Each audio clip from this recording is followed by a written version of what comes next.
네, 안녕하십니까. 이번 영상은 시글립2에서 이제 제시한 훈련 방법인 Knowledge Distillation에 대한 실습 파일입니다. 이거는 이제 Knowledge Distillation이라고 하면은 스튜던트 모델과 티처 모델이 있고 그 스튜던트 모델이 티처 모델을 따라하면서 약간 학습을 하게끔 하는 그런 방법을 Knowledge Distillation이라고 하는데요. 이거에 대한 실습은 여기 파이토치에 이렇게 튜토리얼이 제공되어 있어요. 그래서 이거에 대한 거를 똑같이 따라해 보면서 knowledge distillation이 어떤 식으로 되는지 한번 확인을 해 보도록 하겠습니다. 이번에는 스크래치부터 하려고 했는데 일단 이게 좀 오래 걸릴 것 같더라고요. 왜냐하면 학습을 하는 과정이 있어가지고 그러니까 제가 짰다기보다는 이 파이토치에 나와 있는 이 코드를 하나하나 제가 약간 설명을 드리는 듯한 그런 느낌으로 해보자 하려고 합니다. 네.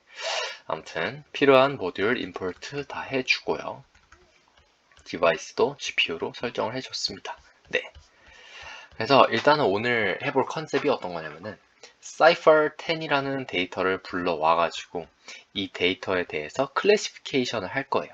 그 모델을 구성을 할 때 티추얼 모델은 되게 크고 학습도 되게 잘 된 그런 모델로 하고, 그리고 스튜던트 모델은 애초에 모델이 근본적으로 좀 작아서 파라미터의 수도 당연히 차이가 나기 때문에 성능이 좀 떨어지는 그런 모델을 이제 스튜던트 모델이라 해서 티처 모델의 출력을 스튜던트 모델이 따라하게끔 하는 그런 학습 방법을 이용을 하려고 하는 것입니다. 네.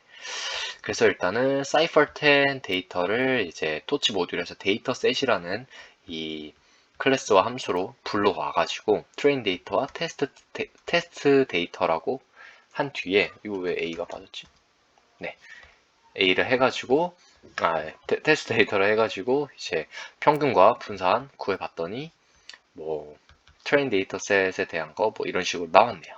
그래서 정규화를 먼저 해줬습니다. 이렇게 정규화 해주고 트레인 데이터셋 다운 받아가지고 로더를 만들어주고 저는 배치 사이즈 128로 이렇게 했습니다.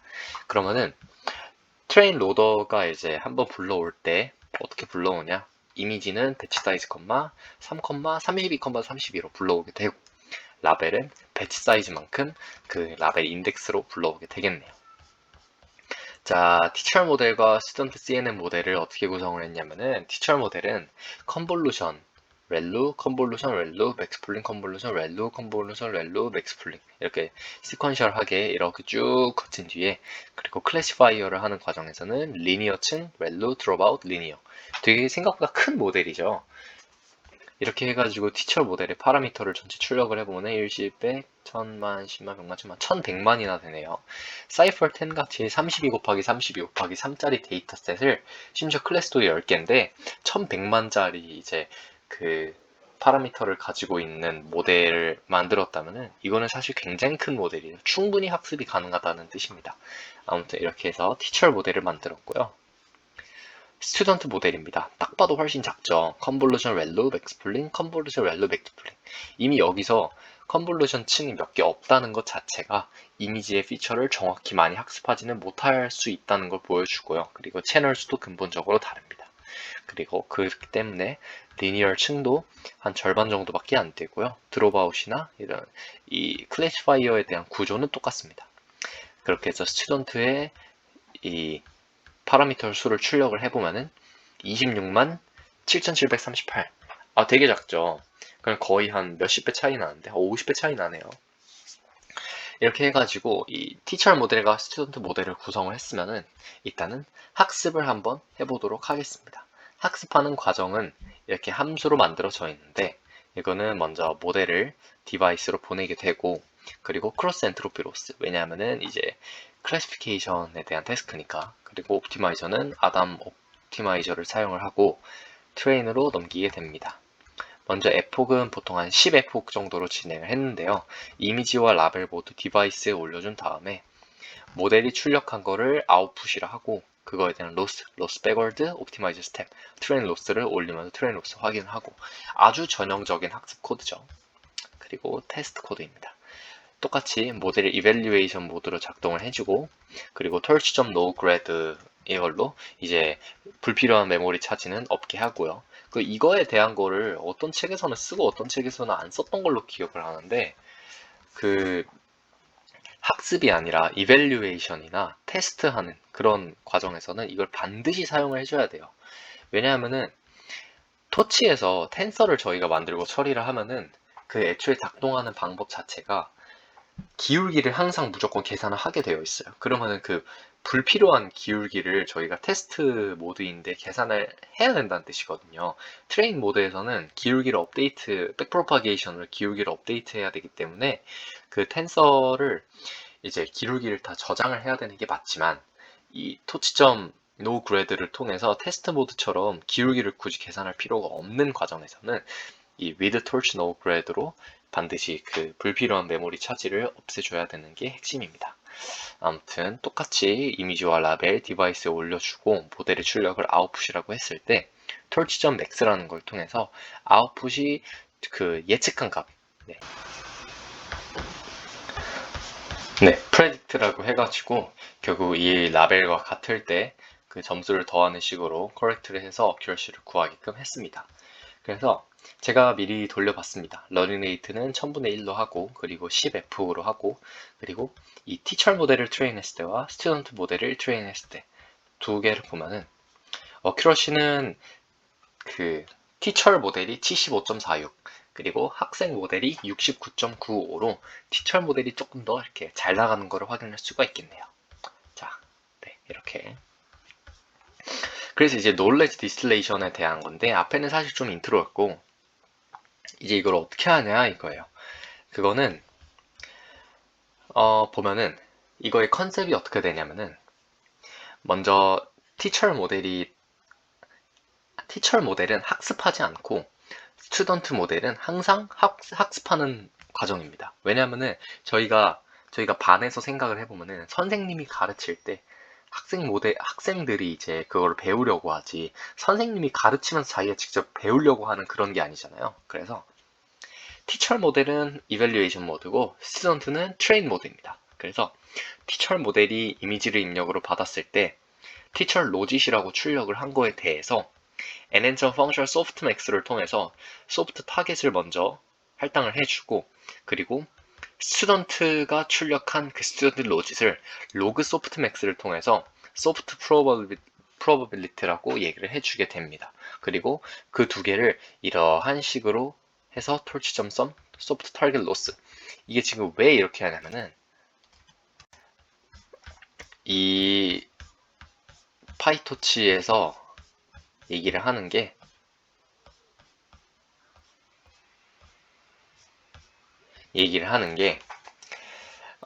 이 방법을 제일 처음으로 제안했던 게 두 개의 분포를 갖게 해준다는 거에 대한 컨셉이기 때문인 거예요.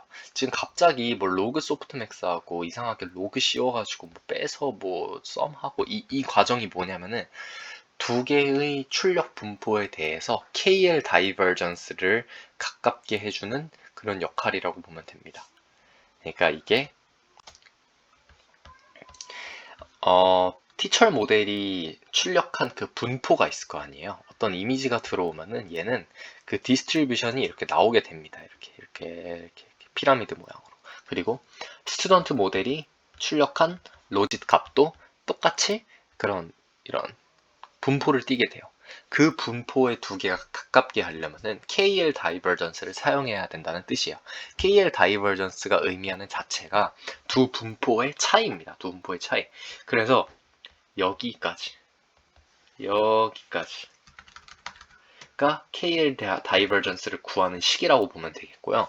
KL 다이버전스를 구하면은 그거에 대한 거를 그냥 로스 자체로 써가지고 결국에는 스튜던트 모델이 티처 모델의 분포에 가깝게 되도록 KL 다이버전스를 최소화하는 방법으로 학습이 된다는 겁니다. 네, 그렇게 하는 로스 하나를 소프트 타겟 로스라고 하고요. 그리고 라벨 로스라고도 하나 있죠. 이거는 뭐냐면은 스튜던트 로짓이 그냥 애초에 더 잘 맞추면 되잖아요. 그냥 근본적으로 그 라벨이 틀렸으면은 그 라벨에 맞게끔 학습이 되잖아요. 그 크로스 엔트로피로. 그거에 대한 게 바로 이 라벨 로스입니다. 그래서 이 비율을 0.25는 티처 모델을 따라가게끔 학습이 되는 거고 75%는 근본적으로 학생이 자습을 하는 거예요. 그러니까 자, 선생님이 이제 말하는 거를 필기하는 거 25%, 그리고 그거를 통해서라기보다는 그리고 자기가 혼자 문제집 풀면서 이해하는 게 75% 이렇게 되는 겁니다. 그렇게 해가지고 똑같이 0.001이라는 그 러닝 레이트를 10에폭 동안 진행을 해본 결과 69.29%의 어큐러시가 나왔다고 해요. 근데 이거는 이제 티처가 없을 때는 69.95. 솔직히 오히려 성능이 떨어졌는데 이거는 뭐 티처 모델의 분포를 따라가게끔 학습하는 과정이 오히려 독이 된 것 같습니다. 그 다음으로는 히든 레이어의 출력을 이제 학습하는 거예요. 이건 무슨 뜻이냐면 이거는 그림에 되게 잘 나와 있는데 이렇게 지금 티처 모델이 이렇게 생겼고 스튜던트 모델이 이렇게 생겼을 때 그 중간 분포를 따라가게끔 한다는 거예요. 이렇게. 그러면은 그 중간 분포는 지금 얘는 뭐 2048짜리 디멘션이고 얘는 1024짜리 디멘션이라고 쳤을 때 그 두 개가 안 맞잖아요. 그렇기 때문에 먼저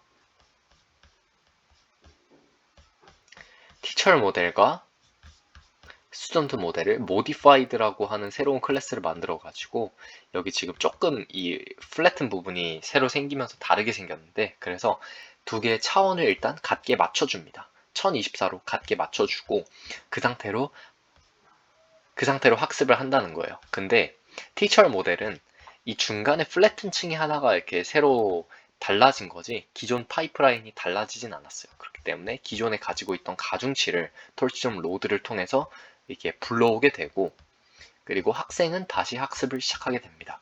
이거에 대한 거는 이제 어떻게 학습을 하냐 바로 코사인 시밀러리티 코사인 로스에 대해서 학습을 하게끔 되는 겁니다. 먼저 이미지가 똑같이 들어왔을 때 티처 모델이 출력한 거를 티처 히든 레프레젠테이션이라고 하고 스튜던트 모델이 똑같은 이미지를 받았을 때 출력한 값을 스튜던트 로직과 스튜던트 히든 레프레젠테이션이라고 했을 때 이 히든 레프레젠테이션에 대한 거는 두 개를 코사인 로스를 통해서 이 중간 값에 대한 로스 값을 먼저 구하게 되고 그리고 그거에 대한 출력 값은 라벨 로스라고 했을 때 이거에 대한 것도 웨이티드 썸으로 두 개를 통합해서 로스로 업데이트를 하게끔 하게 됩니다. 그리고 테스트 셋도 있고요. 이렇게 했을 때는 총 70.29%의 테스트 어큐러시가 나오게 됐네요. 아까 69.58%였는데 그거에 비하면은 뭐 1%는 되게 작은 차이인데 결국에는 이렇게 하는 게 뭐 도움이 될 수 있다. 이게 중요한 거겠죠, 사실. 네. 일단은 그 시글립2 논문 리뷰를 제가 지금 아직 안 한 상태인데 시글립2에 보면은 기존의 시글립1이 가지고 있던 그 비전 인코더에 티처 모델을 넣음으로써 이 놀레지 디스틸레이션 방법을 이용을 했습니다. 그래서 제가 시글립2가 너무 좋은 논문인 것 같아가지고 스크래치부터 구현을 하고 싶었는데 그 전체적인 거를 아예 처음부터 학습도 하고 뭐 하기에는 조금 한계점이 있더라고요. 그래서 시글립2 논문에서 제안한 여러 가지 방법들을 그 부분만 따로 이제 스크래치부터 구현을 하면서 한번 이제 연습을 하고자 이 영상을 찍게 됐고요. 일단은 이번 영상은 여기까지 마무리할 건데 데이터 큐레이션이라든가 아니면은 이제 거기서 제안하는 되게 로컬 피처를 레프레젠테이션 할 수 있는 되게 좋은 방법들도 여러 가지 이제 말을 해요. 예를 들어서 로카라든가 실크 팁스 같은 그런 그런 것들이 있는데 그런 것도 기회가 되면은 바로 리뷰를 꼭 이렇게 해보려고 합니다. 일단 이번 영상은 여기서 마무리하겠습니다. 감사합니다.